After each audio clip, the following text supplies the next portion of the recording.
for our actions taken, 29 million pesos was provided as assistance to affected families. This came from DSWD, LGU, MDMO, and the Office of the Vice President. And the table shown are the breakdown of the assistance provided. So let me briefly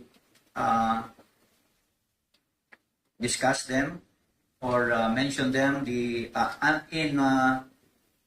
are 23,197 number of affected families requiring assistance, and a total of 29,000 or 29 million was given as cost of assistance, and there are 19,625 families assisted, equivalent to 84.6% of families assisted, and assistance is ongoing, Mr. President.